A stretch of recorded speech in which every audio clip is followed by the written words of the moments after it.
은혜 받으시는 하나님의 말씀은 신약성경 사도행전 27장 1절에서 14절까지 말씀입니다. 신약성경 235페이지입니다. 사도행전 27장 1절에서 14절까지 말씀입니다. 찾으시면 대표로 봉독하겠습니다.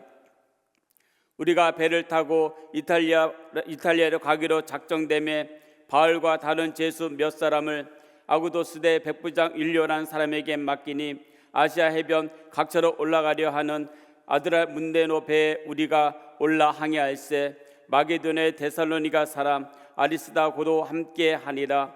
이튿날 시돈에 되니 율리오가 바울을 친절히 대하여 친구들에게 가서 대접받기를 허락하더니 또 거기서 우리가 떠나가다가 맞바람을 피하여 구브로 해안을 의지하고 항해하여 길리기아와 밤빌리아의 바다를 건너 누기아의 무라시에 이르러 거기서 백부장이 이달리아로 가려 하는 알렉산드리아 배를 만나 우리를 오르게 하니 배가 더리가 여러 날 만에 간신히 니도 맞은편에 이르러 풍세가 더 허락하지 아니하므로 살몬의 앞을 지나 그레데 해안을 바람막이로 향하여 간신히 그 연안을 지나 미양이라는 곳에 이르니 나세아시에서 가깝더라. 여러 날이 걸려 금식하는 절기가 이미 지났으므로 항해하기가 위태한지라. 바울이 그들을 권하여 말하되 여러분이여 내가 보니 이번 항해가 화물과 배만 아니라 우리의 생명에도 타격과 많은 손해를 끼치리라 하되 백부장이 선장과 선조의 말을 바울 말보다 더 믿더라. 그 항구가 겨울을 지내기에 불편하므로 거기를 떠나 아무쪼록 베네스에 가서 겨울을 지내자 하는 자가 더 많으니 베네스는 그레데 항구라. 한쪽은 서남을 한쪽은 서북을 향하였더라. 남풍이 순하게 불매 그들의 뜻을 이룬 줄 알고 닷을 감아 그레데 해안을 끼고 항해하더니 얼마 안 되어 섬 가운데로부터 유라굴로라는 광풍이 크게 일어나니. 아멘. 오늘 저는 유라굴로 광풍을 만나다 이런 제목으로 이 시대에 우리가 정말 마음에 새게 할 말씀 같습니다. 하나님의 메시지를 전하고자 합니다.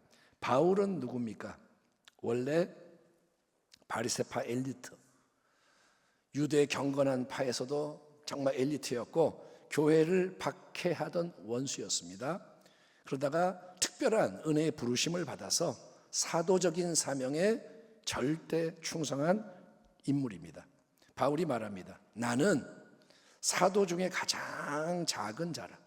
나는 하나님의 교회를 박해하였으므로 사도라 칭함받기를 감당하지 못할 자니라. 그러나 내가 나 된 것은 하나님의 은혜로 된 것이니 내게 주신 그의 은혜가 헛되지 아니하여 내가 모든 사도보다 더 많이 수고하였으나 내가 한 것이 아니요 오직 나와 함께 하신 하나님의 은혜로라. 아멘.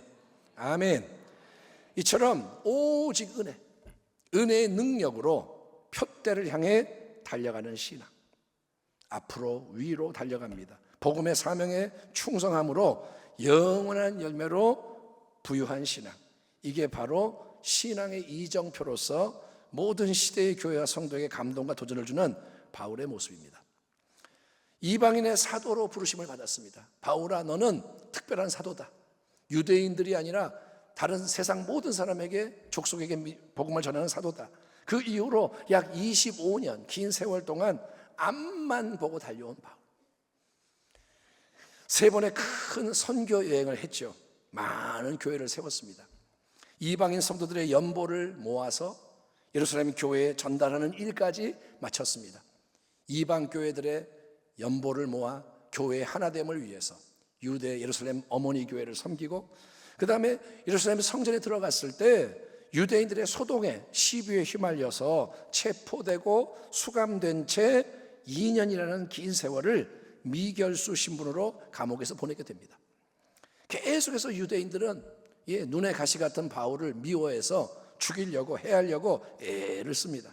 이에 바울은 태어날 때부터 소유하고 있었던 당대 최고의 특권, 그의 로마 시민권을 사용해서 나는 황제 가이사 앞에서 재판을 요청한다 상소합니다. 여러분, 로마 시민권을 가진 사람이 그렇게 황제 앞에서 재판을 받겠다 요청을 하면 그 재판은 더 이상 다른 사람이 주관할 수가 없습니다. 총독이나 뭐 다른 사람이 재판을 할 수가 없고 황제가 직접 처리를 해야 하는 게 로마 제국의 법입니다. 그런 까닭에 그동안 가이사라 감옥에 억류되어 있었던 바울은 제국의 수도요, 그 당시 세계 중심지로 알려진 로마로 호송이 되어야 했습니다. 바울이 예루살렘에서 유대 공회 앞에 끌려가 처음 증언을 했던 그날 밤에 주 예수님께서 친히 바울에게 나타나셔서 하신 말씀이 있습니다. 그날 밤에 주께서 바울 곁에 서서 이르시되 담대하라, 네가 예루살렘에서 나의 일을 증언한 것 같이 로마에서도 증언하여야 하리라 하시니라. 여기서 우리는 지금까지 바울이 행해온 모든 복음 전파 사역의 최종 목적지가 바로 로마라는 것을 확인할 수가 있습니다. 오직 성령이 너에게 임하시면 너희가 권능을 받고, 아멘, 아멘, 예루살렘과 온 유대와 사마리아와 땅 끝까지 이뤄내 증이되라. 땅 끝을 상징하는 제일 중요한 곳이 로마인 거예요. 예루살렘의 유대 공회 앞에서 담대하게 예수의 부활을 증언한 것 같이 이제 바울은 로마에까지 가서 동일한 구원의 복음, 생명의 복음을 증거해야 한다는 것입니다. 그런데 그렇게 바울이 로마에 가는 머나먼 길은 이전처럼 바울이 스스로 선교 여행을 해야 하는 길이 아니라, 여러분, 이제 죄수의 신분으로 로마 군사들의 감시 아래 호송이 되는 길이라는 거예요. 하나님의 섭리하심이 참 오묘하지 않습니까?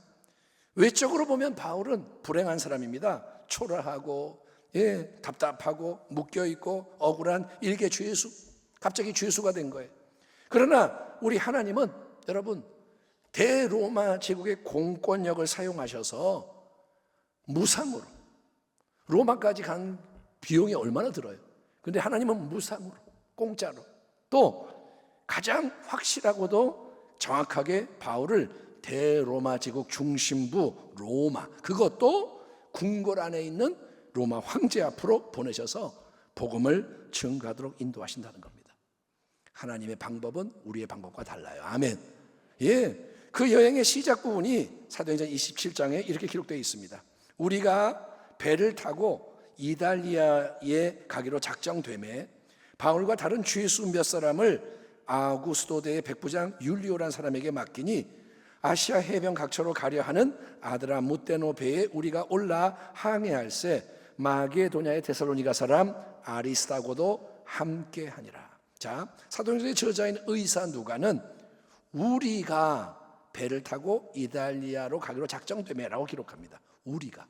그러니까 바울이 로마로 다른 몇몇 죄수와 함께 호송되는 이 특별한 해상 여행에는 의사 누가와 데살로니가 사람 아리스다고도 함께하고 있는데, 그래서 우리라 그러는 거예요. 그가 그러는 게 아니라 우리가. 그들은 기꺼이 바울을 섬기는 종의 신분으로서 죄수를 틈바구니에서 모든 고난의 묵묵히 동참을 하는 겁니다. 바울은 지금 죄수입니다. 미결수. 그런데 그들은 뭐냐? 우리는 바울의 종이에요. 주인과 같이 있어야 돼요. 이러면서 바울과 같이 있는 거예요. 그렇습니다. 하나님의 나라를 확장시키는 사도 바울의 위대한 사역에는 이처럼 이름 없이 빛도 없이 섬기는 귀한 동역자들이 큰 도움과 힘이 되었고, 그거는 오늘날 주님을 위한 모든 일에도 마찬가지입니다. 세상의 일에서는 서로 자기의 이름을 드러내고 자기를 높이는 게 중요하겠죠. 세상 일은 뭐냐? 내 이름이 들어가야 되고 내 몫이 있어야 되고. 그런데 하나님의 일에는 각자가 맡겨주시는 자리에서 묵묵히 충성하며 연합을 하면, 아멘, 아멘. 바울아, 너는 지금 죄수다. 아멘, 나는 죄수입니다. 그 다음에 누가야, 너는 죄수의 종이다. 예, 나는 하인입니다. 이렇게 묵묵히 충성하여 연합을 하면 그 모든 것을 사람은 몰라도 세심히 살피시고 인정해 주시는 분이 누구냐? 바로 우리 주님이시니. 아멘. 우리 모두가 사랑하는 성도 여러분, 마지막 결산의 자리에 설 때 잘하였도다 착하고 충성된 종아, 이 칭찬을 받는 복된 주의 백성이 되기를 주님의 이름으로 축원합니다. 아멘. 여행의 출발지 가이사랴, 여기서부터 목적지 이달리아 반도까지 단번에 가는 배는 없었던 것 같습니다. 직행버스처럼 쫙 가는 배가 없는 거예요.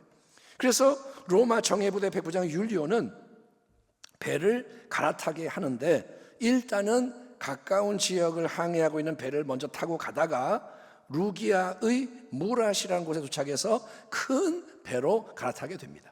그 큰 배는 알렉산드리아에서 애굽 땅에 많은 곡식을 싣고 이달리아 반도로 향하던 수송선입니다. 애굽 땅, 거기는 곡식이 많이 나오는 곡창지대, 로마 제국에 곡식이 많이 필요하니 애굽 땅에 곡식을 배로 막 실어서 로마로 보내는 거예요. 자, 그런 큰 배를 타는데 근데 여행이 순탄치가 않았습니다. 왜냐? 이때는 겨울철이 가까워져서 바다의 상태가 안 좋은 때이기 때문입니다. 우리는 여러 날 동안 천천히 항해하여 겨우 나도 앞바다에 이르렀다. 그런데 우리는 맞바람 때문에 더 이상 나아갈 수가 없어서 크레타 섬을 바람막이로 삼아 살몬의 앞바다를 항해하여 지나갔다. 그리고 우리는 크레타 남쪽 해안을 따라 겨우 항해하여 라세아 성에서 가까운 도시인 아름다운 항구라는 곳에 닿았다. 많은 시일이 흘러서 금식 기간이 이미 지났으므로 벌써 항해하기에 위태로운 때가 되었다. 자, 지중해라는 이 바다는 사진을 보면 멋있잖아요. 근데 9월 중순부터는 강한 폭풍우의 영향 때문에 항해하는 게 위험해진다고 전해집니다. 그래서 11월 초순부터는 아예 항해를 전혀 하지 않고 항해를 못해요. 모든 배는 안전한 항구에 일단 정박해서 겨울철 시즌을 보낸 다음에 봄이 되면 다시 바다로 나갔던 건데, 자, 바울의 일행이 타고 있던 이 알렉산드리아 수송선도 그런 자연의 위세로 인해서 제대로 전진을 못하는 겁니다. 배가 쭉쭉 못 나가고 더디 갑니다. 그리고 방향도 제대로 이제 못 잡아요. 다른 방향으로 간신히 나아가다가 겨우 도착해서 정박을 하게 된 곳이 그레데 섬에 위치한 미항, 아름다운 항구라는 곳입니다. 이미 유대인의 금식절기인 대속죄일이 지났습니다.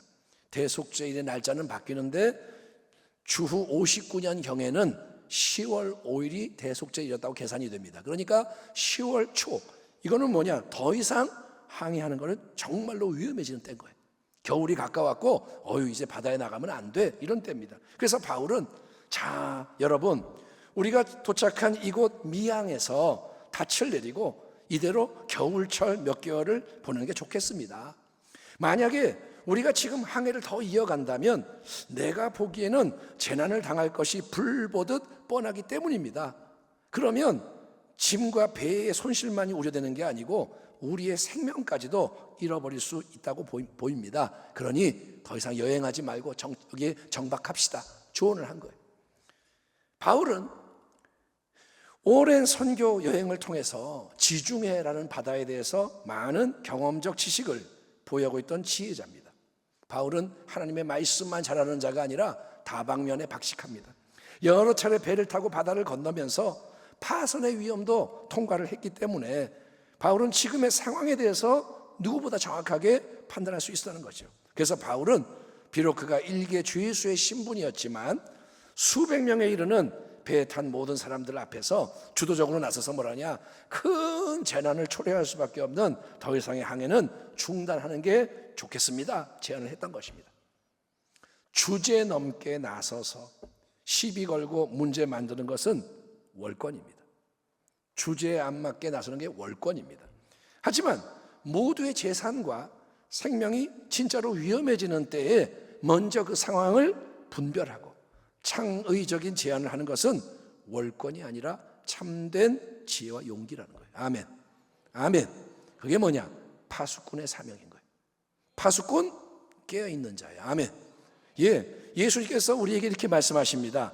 무화과 나무의 비유를 배우라. 그 가지가 연하여지고 잎사귀를 내면 여름이 가까운 줄을 아나니 이와 같이 너희도 이 모든 일을 보거든. 그게 뭐냐? 앞에 쭉 나오는 마지막 때임을 알려주는 여러 가지 시대의 징조를 보거든.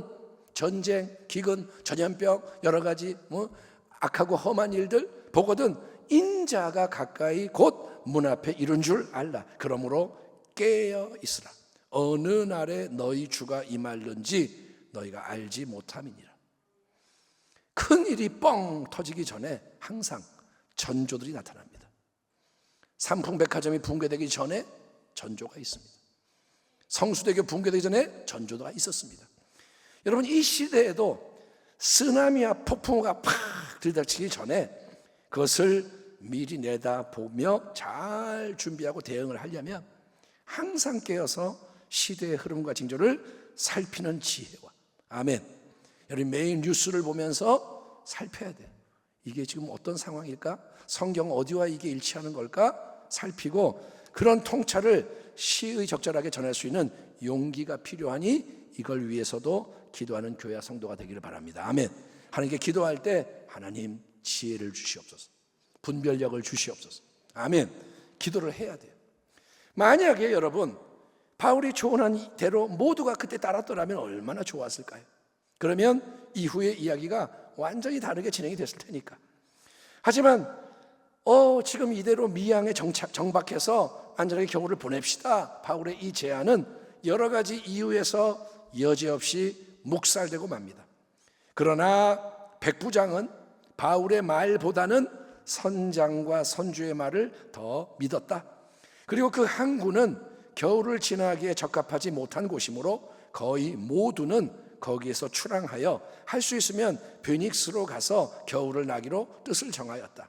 베닉스는 크레타 섬의 항구로 서남쪽과 서북쪽을 바라보는 곳이다.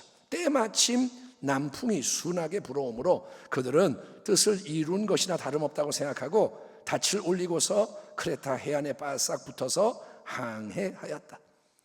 바울은 지금 우리가 겨우겨우 도착한 이곳 미양에서 일단은 겨울을 제발 보냅시다. 더 이상 항해하는 것은 큰 재난을 초래할 테이니 이대로 정박해서 봄을 기다립시다. 간곡히 제안을 했습니다.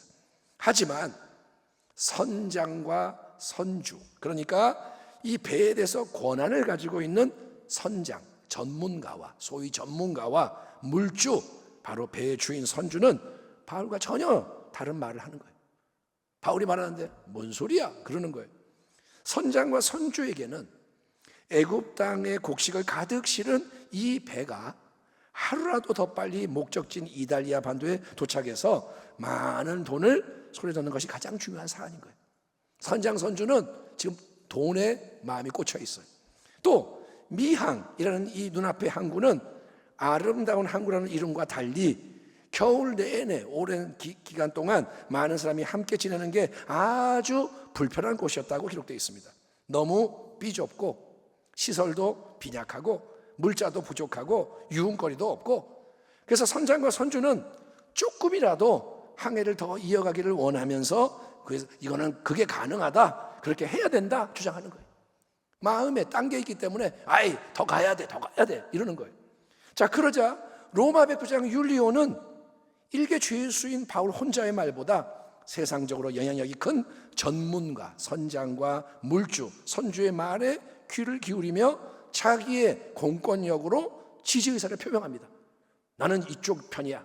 선장, 선주 옳은 것 같아. 힘을 실어줍니다. 자, 여기에 배에 타고 있던 대다수의 사람이 동조를 하는 거예요. 그래 맞아. 어떻게 이렇게 좁은 비좁고 낙후되고 모든 게 부족하고 불편한 힘든 곳에서 수개월 동안 함께 지낼 수 있겠냐? 나는 싫어. 안 해. 못해.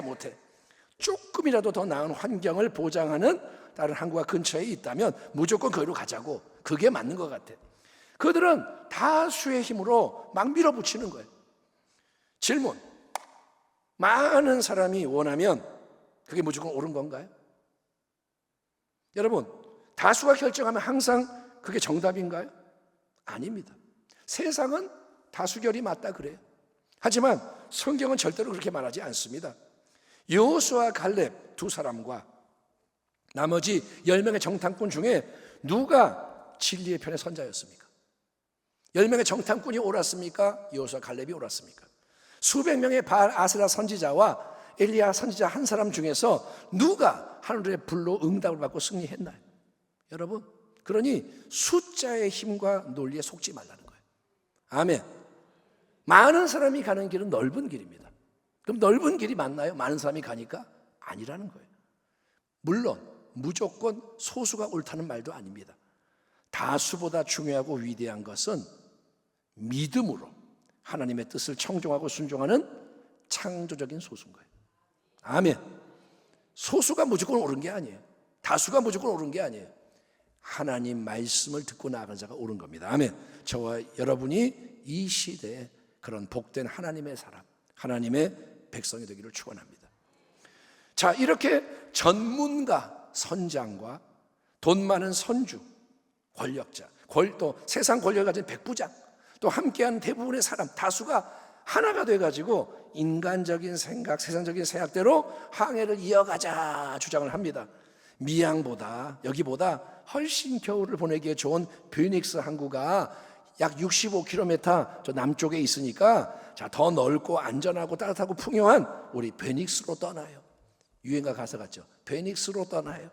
바울과 동료 또 일부 뜻을 같이 하는 소수의 사람 빼고는 모두가 당장 눈에 보이는 안락과 성공과 행복을 위해서 일심동체가 돼서 움직이는 거예요. 상황이 막 돌아가요. 자, 그런데 이제 여기에 뭐까지 추가돼서 힘을 보태주느냐? 순탄하게, 순적하게 갑자기 남풍까지 불어와 주는 거예요. 지금 남쪽으로 가야 되는데 바람이 남쪽으로 이렇게 가는 거예요. 모든 게 뜻하는 대로 잘 될 수밖에 없는 것처럼 보여지는 거예요.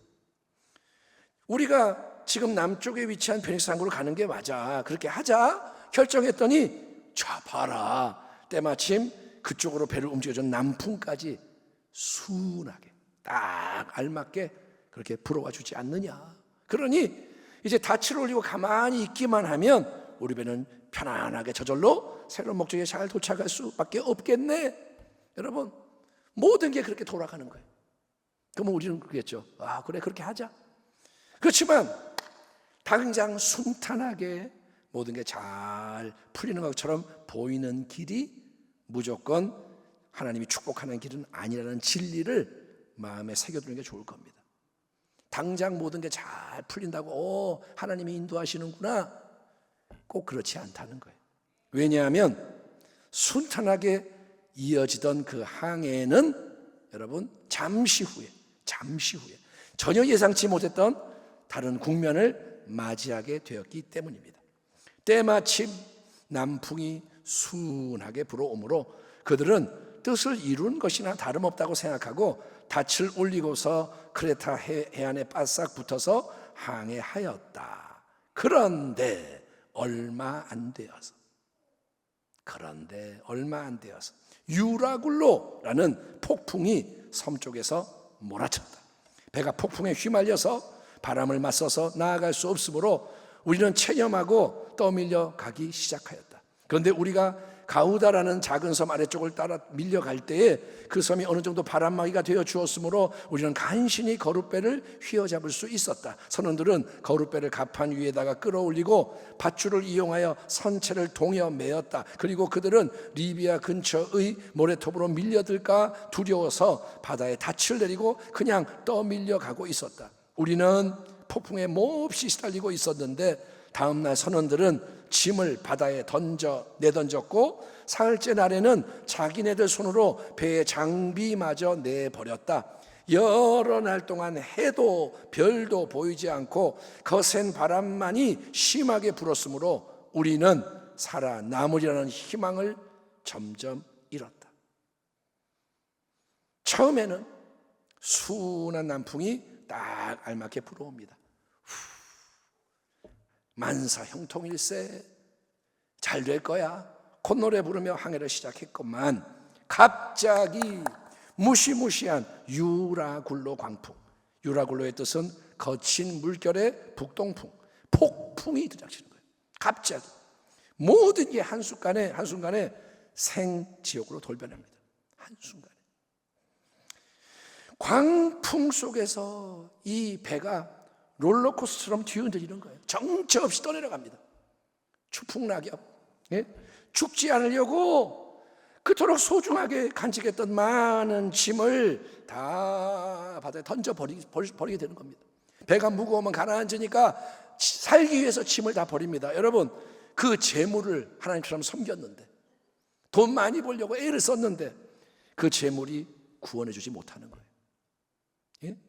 오히려 유라굴로 광풍 속에서는 생명을 위협하는 방해거리가 돼서 내버려야 하는 것입니다. 여러분, 똑바로 하셔야 돼요. 돈이면 다 돼요? 아니요. 유라굴로 광풍이 오면 아무 소용이 없습니다.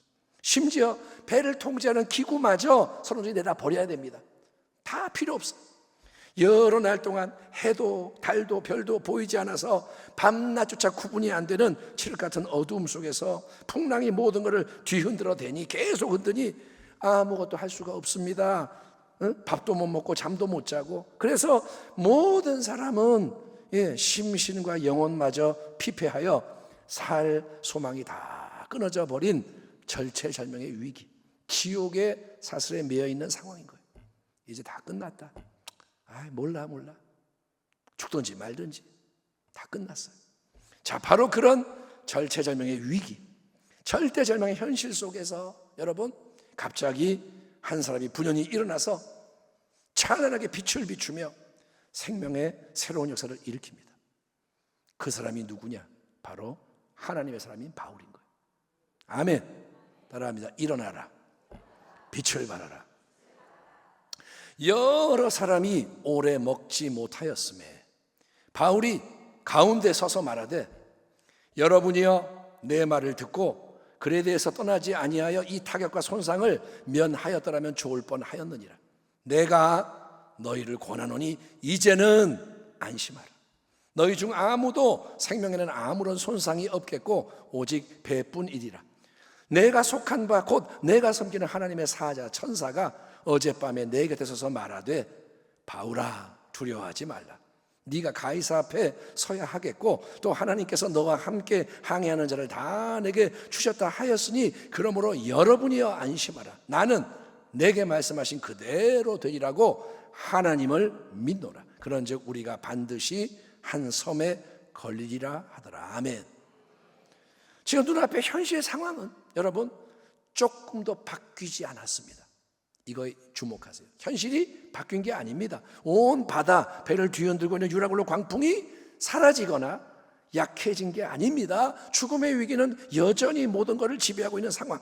그런데도 그런 최악의 상황 속에서 바울은 아무도 할 수 없고 해서도 안 되는 소망의 말을 담대히 선포함으로써 생명의 빛을 비추고 있으니, 그것은 뭐냐? 여러분이여 이제는 안심하고 두려워하지 마시오. 아멘. 두려워하지 마시오. 비록 배는 손상을 입겠지만, 바울은 허풍쟁이가 아닙니다. 배도 괜찮고 다 괜찮아요, 아닙니다. 배는 망가지고 못 쓰게 되겠지만 여러분의 생명, 한 사람 한 사람의 생명은 절대적으로 안전할 테니 일단 마음 놓으시오. 두려워하지 마시오. 하나님의 메시지를 전하는 거예요. 여러분 보세요. 로마 백부장 율리오의 이 세상적인 지위와 권력, 평소 같으면 로마 백부장 앞에 꼼짝 못해요. 경험 많은 선장의 전문적 지식과 기술, 돈 많은 선주의 풍성한 재원, 돈이면 다 돼. 많은 사람들의 연합과 추종, 그 모든 것은 유라굴로 광풍 속에서 아무 소용이 없습니다. 아무 소용없어요. 죽음 앞에서 이 땅의 모든 게 아무 소용이 없듯이 유라굴로 광풍 속에 그 모든 세상을 움직이는 힘이 아무 소용이 없습니다. 그래서 성경은 절대로 사람을 의지하지 마라. 사람에게 소망을 두지 마라. 사람의 도움에 기대지 말고 사람을 두려워하지 말라고 명하는 거예요. 아멘. 아멘. 저 사람이 나를 도와줘야 되는데, 저 사람이 없으면 안 되는데, 땡땡땡, 그걸 다 없애라는 거예요. 이 땅에 살아가는 동안 모든 상황, 환경, 여건 속에서 우리가 참되게 의지하고 절대적으로 신뢰해야 할 분은 오직 한 분, 영원하신 전능자 하나님이신 것을 믿으시면 아멘 하시기 바랍니다. 아멘. 내 영혼아 야훼를 송축하라. 아멘. 그 하나님, 영원한 전능자께서 유라굴로 광풍이 모든 것을 뒤흔들고 있는 그 상황 속에서도 함께 하시고 바울에게 천사를 보내셔서 생생한 말씀, 하나님의 입으로부터 나오는 말씀을 주시는 겁니다. 바울아 두려워하지 마라. 너는 로마의 황제의 시이저 가이사 앞에 서야 한다. 그게 너의 특별한 사명이기 때문이다. 내가 그렇게 정했기 때문이다. 그러니 너는 이 유라굴로 광풍 속에서 절대로 죽을 수가 없다. 전능하신 하나님께서 너를 붙들고 계시고 반드시 로마로 인도하셔서 사명을 이루게 하실 것이기 때문이다. 그리고 바울아, 그게 끝이 아니고 너와 함께 입에 타고 있는 모든 사람도 하나님이 너에게 주셨다. 그들은 하나님의 뜻 안에서 지금 너와 함께 연결되어 있기 때문에. 아멘. 아멘. 예, 누가와 아리스타고만 연결된 게 아니라 하나님이 그렇게 뜻하신 거예요. 같은 배를 탔는데 하나님이 연결시킨 거예요. 그래서 하나님 뭐라 하느냐, 하나님이 너를 보호하시는 놀라운 은혜에 그들도 동참하게 된다. 너로 인해서 그들도 하나님의 보호를 받게 되고 너로 인해서 여행의 목적지인 로마에 이르게 될 것이다. 할렐루야. 아멘. 사도 바울은 자기의 잘못이나 실수 때문에 유라굴로 광풍을 만난 게 아닙니다. 요나 선지자처럼 불순종하다가 벌을 받는 게 아닙니다. 그렇지만 하나님은 잘못된 결정을 한 다른 사람들로 인해서 우리의 바울도 함께 유라굴로 광풍 속에 들어오도록 허락을 하셨어요. 그렇잖아요. 하나님이 바울은 내 종이니까 내가 빼줄게, 이게 아니라 같이 그 속에 있는 거예요. 이것은 영적으로 볼 때 하나님의 복음이 로마로 전진하는 것을 가로막으려고 하는 사탄의 회방을 하나님이 기꺼이 허용하시는 측면이 있습니다. 예? 우리 주 예수님께서 십자가 죽음을 당하기 위해서 모든 고난의 길을 묵묵히 걸어가시다 했던 것처럼 예수님이 겟세마네에서 기도하시고 지금은 어둠의 때다라고 말하잖아요. 이제는 어둠이 판을 친다, 그 속으로 들어간다. 그것처럼 사도 바울도 자기를 부인하는 온유와 겸손 가운데 모든 고난을 감당하며 사명의 길 위에서 전진을 해야 합니다. 왜냐? 이게 제자의 길이기 때문인 거예요. 아무든지 나를 따라오려거든 자기를 부인하고 자기 십자가 지고 나를 따를 것이니라. 아멘. 우리가 복음을 전하는 길이 승승장구하고 모든 게 편안하고 이런 길이 아닙니다. 어둠 속으로 들어가는 거예요. 그런 바울에게 하나님은 말씀으로 하늘의 담대함과 평안함을 선물하십니다. 육신의 생명보다 귀한 것이 하나님이 주신 사명이니 바울아, 너는 사명을 위해서 반드시 보호받고 인도받고 승리할 것이다. 아멘. 고난이 있지만 고난 속에서 하나님의 은혜가 있다. 아멘. 하나님은 바울을 위로하시며 격려하십니다. 이 근본 진리는 우리에게도 동일하게 적용이 됩니다. 저와 여러분, 육신의 생명보다 먼저가 우리 인생의 사명인 거예요. 한번 따라합니다.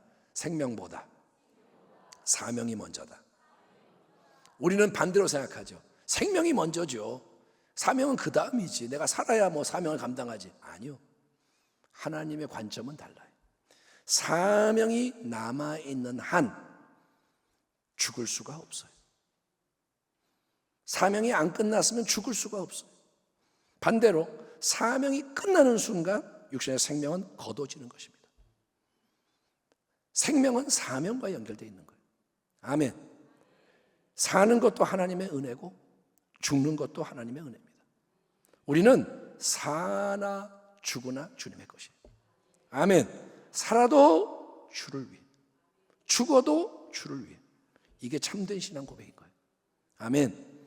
이제는 죽음 그러면 무서워 이러지 말고, 죽는 얘기하면 싫어하고, 싫어하죠. 사람들은 당연하죠. 근데 하나님의 관점에서 바라보는 거예요. 사는 거나 죽는 거나 똑같아요. 하나님 앞에서는 산 자와 죽은 자의 하나님이십니다. 우리 앞서 돌아가신 분들 사라진 게 아니에요. 하나님 앞에 있어요. 다 천국에서 만나게 돼요. 아멘. 이런 게 진리가 있어야 세상과 다른 길을 가죠. 근데 그 가치관이 없으면 세상 사람과 똑같이 그러는 거예요. 문제가 있으면 큰일 났고, 문제 없으면 다행이고, 죽는다 그러면 벌벌 떨고, 그러면 세상을 못 이깁니다. 여러분, 눈앞에 문제나 어려움 때문에 염려하지 마십시오. 두려워하지 마십시오. 한 치 앞도 모르는 미래 때문에 잠 못 이루며 불안해하지 마십시오. 그 대신에 더욱더 예수님 안에서 우리의 하늘아버지가 되시는 하나님 바라보고 의지하며, 아멘. 하나님의 입으로부터 나오는 생명의 말씀을 인생의 양식과 지표 삼아서 범사에 해답을 얻는 지혜자가 되기를 축원합니다. 아멘. 하나님 계시면 답이 있는 거예요. 하나님 말씀하시면 답이 있는 거예요. 아멘. 따라합니다. 하나님은 길을 만드시는 분이다. 영어로 waymaker, 그분은 길을 만드세요. 길이 없지만 하나님이 내가 이렇게 갈 거야. 그러면 길이 생기는 거예요. 하나님을 믿으라는 거예요. 아멘. 어떻게 하지? 1번, 2번, 3번 세 개 중에 하나 골라야 되네? 아니요. 하나님이 가는 길을 따라가면 돼요. 예. 또 저와 여러분이 이런 절대 신앙으로 사도 바울이 그랬던 것처럼 주변의 모든 사람에게 빛을 발하며 생명과 복이 흐르게 하는 은혜의 통로가 되었으면 좋겠습니다. 아멘. 유라굴로 광풍 속에서 죽음의 절망이 다 지배하고 있는 이 배 안에는 37절을 보면 총 276명이 타고 있었습니다. 로마 백부장 율리오, 그 수하의 군인들, 그들이 호송하는 죄수들, 또 상인들, 뱃사람, 일반 여행자들 다 뭐냐? 다양한 신들을 믿는 다양한 배경의 수백 명의 사람이 함께 타고 있습니다. 이 배는 이 죄악 세상 전체의 작은 모형인 거예요. 그런데 그들 모두 가운데서 사도 바울이 홀로 딱 일어나서 이렇게 선포하는 거예요. 여러분이요, 이제는 됐소, 괜찮소, 부디 안심하시오, 두려워하지 마시오. 여러분 한 사람 한 사람의 생명에 아무 지장이 없을 겁니다. 왜냐? 내가 속해 있고 내가 섬기는 하나님. 아멘. 이 우상들이 아니라 나의 하나님, 예수 그리스도의 아버지 되시는 전능자 하나님이 나에게 특별한 말씀을 주셨기 때문입니다. 내가 믿는 하나님이 내 사명 때문에 나를 보호하시고 로마로 인도하신다고 하시니, 또 그뿐 아니라 여러분 모두도 내게 주셔서 여러분이 나와 함께 우리 하나님의 보호와 인도받는다고 말씀을 하셨습니다. 나는 내게 말씀하신 그대로 되리라고 하나님을 믿습니다. 그러니 여러분도 이 말씀을 믿고 생명의 사역사에 참여하십시오. 아멘. 이게 바로 복음을 말과 태도와 행동으로 전하는 참된 증인의 삶이라는 거예요. 너희는 세상의 소금이니 소금이 만일 그 맛을 잃으면 무엇으로 짜게 하리요? 후에는 아무 쓸데없어 다만 밖에 버려져 사람에게 밟힐 뿐이니라. 너희는 세상의 빛이라. 산 위에 있는 동네가 숨겨지지 못할 것이요, 사람이 등불을 켜서 말 아래에 두지 아니하고 등경 위에 두나니 이러므로 집안 모든 사람에게 빛이 있느니라. 이같이 너희 빛이 사람 앞에 비치게 하여 그들로 너희 착한 행실을 보고 하늘에 계신 너희 아버지께 영광을 돌리게 하라. 아멘. 너는 말씀을 전파하라. 때를 얻든지 못 얻든지 항상 힘쓰라. 아멘. 말씀을 마무리합니다. 우리가 살아가는 지금 이 시대는 보세요. 나라가 대적을 하잖아요.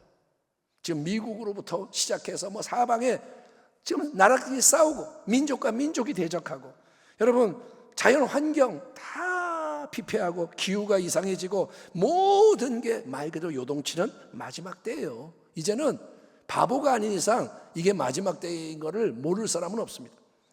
언제 어디서 어떤 유라굴로 광풍이 갑자기 불어닥칠지를 모르는 때에 우리가 항해를 하고 있는 거예요. 우리 가정이 내일 일을 모르면서 배가 가고 있고, 교회가 그렇고 나라가 그렇고, 주님, 그러니 우리에게 사도 바울에게 주셨던 영적 통찰과 지혜를 주셔서 시대를 잘 분별하며 그때그때 합당한 선한 영향력을 발휘하게 하여 주옵소서. 아멘. 주님, 사명이 있는 한 죽을 수가 없고 사명이 끝나면 세상을 떠나는 것이라는 근본 진리를 늘 묵상하며 더욱더 하루를 살아도 주님을 위해, 복음을 위해, 영혼을 위해, 열매를 위해 헌신하게 하옵소서. 아멘. 주님, 비록 우리의 잘못 때문이 아니라 다른 이들로 인해서 큰 어려움에 처하는 일이 일어나더라도, 이 나라가 그렇고 교회들이 그렇고 할지라도 원망, 불평, 비난, 정죄하지 않고 사랑으로 모두를 대하며 사람을 살리고 세우는 복된 통으로 쓰임받게 하여 주옵소서. 그래서 한국 교회 위에, 우리나라와 민족 위에, 북한과 주변 나라 위에, 열방 가운데 오직 주님의 충만한 은혜의 영광이 드러나고 우리 주님이 다시 오시는 길이 예비되어지게 하여 주옵소서. 우리 주 예수님을 뒤따라 힘차게 달려갔던 사도 바울의 본을 받아서, 할렐루야, 우리 모두가 이 시대의 모든 유라굴로 광풍 가운데서도 빛을 발하며 생명과 복이 넘쳐나게 하는 참된 교회와 가정과 성도가 되시기를 주님의 이름으로 축원합니다. 광풍이 오지만 그 광풍 속에서 승리하기를 주의 이름으로 축원합니다. 기도하겠습니다. 하나님 감사합니다. 이 말씀 계속 묵상하며 기도할 때 용기와 지혜와 능력과 거룩함을 주시고 빛을 발하여 주의 뜻만을 이루게 하여 주옵소서. 예수님의 이름으로 기도하옵나이다. 아멘.